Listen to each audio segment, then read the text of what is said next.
Welcome back, Fantasy Fiction Fanatics. It's great to see you again, and I hope you're doing well.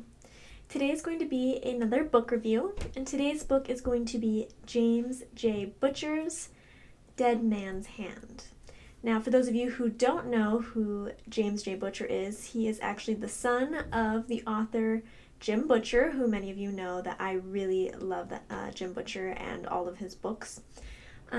But that was just what excited me about James's book. I really wanted to read it and to see what kind of story Jim Butcher's son would come up with and to see how well it turned out.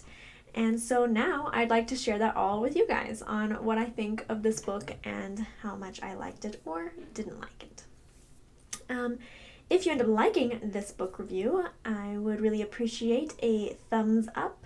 As well as, if you're not subscribed, go ahead and subscribe and join the Fantasy Fiction Fanatics community in order to get more book reviews and more other discussions on fantasy content, books, and otherwise. We would love to have you in our community.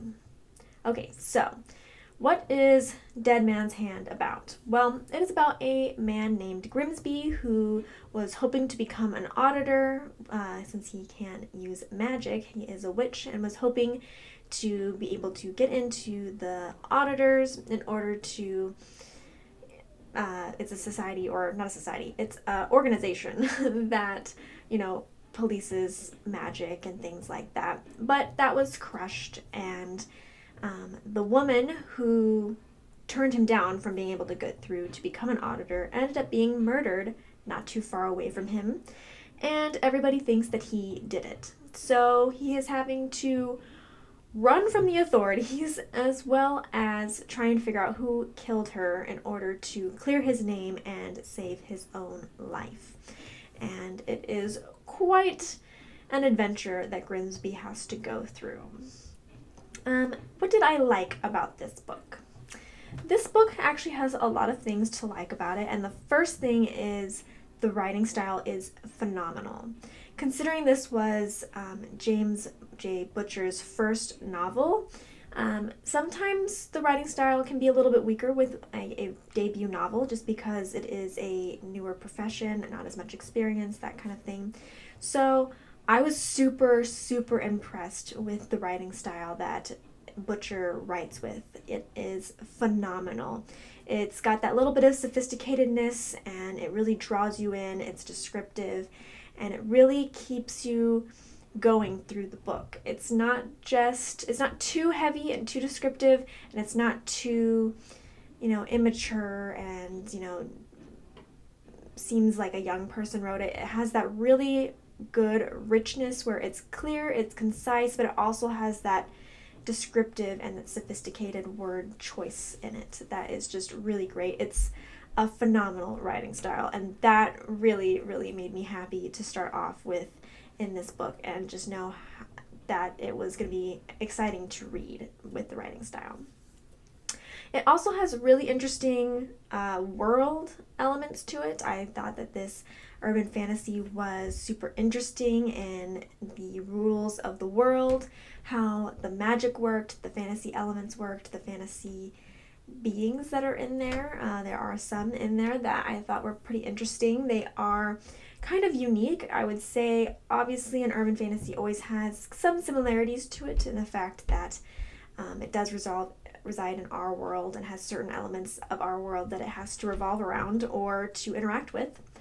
But the way that this world is, it does have some unique, interesting characters and some unique, interesting magical creatures that I have not really seen very much of, and the way that the magic worked and the way that Grimsby describes the magic working is super interesting, kind of unique, and made things fresh and exciting. So the world, the fantasy elements, both those things were really great. I really enjoyed them a lot. And I also really like the plot. I like that it's not about Grimsby per se being like a mystery hunter or anything like that, but it has that mystery to it because it revolves around a murder and trying to figure out what happened to that person being murdered. But it has that straightforward plot where we're like, okay, we're trying to figure out this is our end goal, and we are going through the stages in order to get to that end goal. So the plot really adds tension, it pushes us through the book, and it is very clear as to why the characters are doing what they're doing and how they have to move forward and progress in order to resolve their issues and their conflicts. So overall, really great construction to this book. The writing style, the actual world and setting, and the magic and the fantasy elements, really great. The plot, super solid. I only had really one main complaint, and I'm hoping that as the books progress, this complaint will go away. But Grimsby himself is not the best main character. And so it wasn't like he was bad enough that I wasn't interested in him at all. But he's kind of wimpy. He's honestly not really doing things because he's a tough guy. He's not really doing things because he's super brave. He's just kind of thrown in the middle of things and has to get himself out.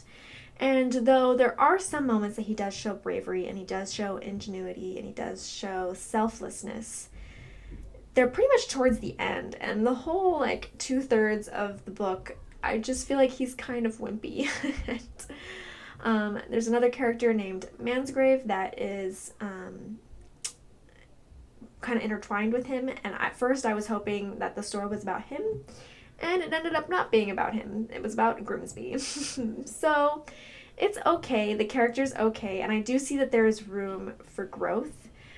But he's not my favorite main character as of this moment. I'm hoping that as we see him in more books and he deals with more things, that growth will flourish and he'll become someone really amazing. But right now, he's kind of in the iffy stage for me. But other than that, I really thought everything else about the book was really solid. And so with that, I think if you like urban fantasy, which is fantasy stories that reside in our world, if you like other stories that are similar, like Jim Butcher's or Mercy Thompson or other urban fantasies like that, I think you should give this one a try and just see what you think, because it does have a lot to offer to a lot of readers, and I think that it has room to grow, which is always amazing when you have a first book that you are excited to see where it ends up. So that's what I think about this book. If you've read it, please let me know what you think, or if you want to read it, please let me know if you are looking forward to it or what your initial thoughts are, and I would love to hear anything you'd like to say. I guess I'll see you guys in the next one. Bye!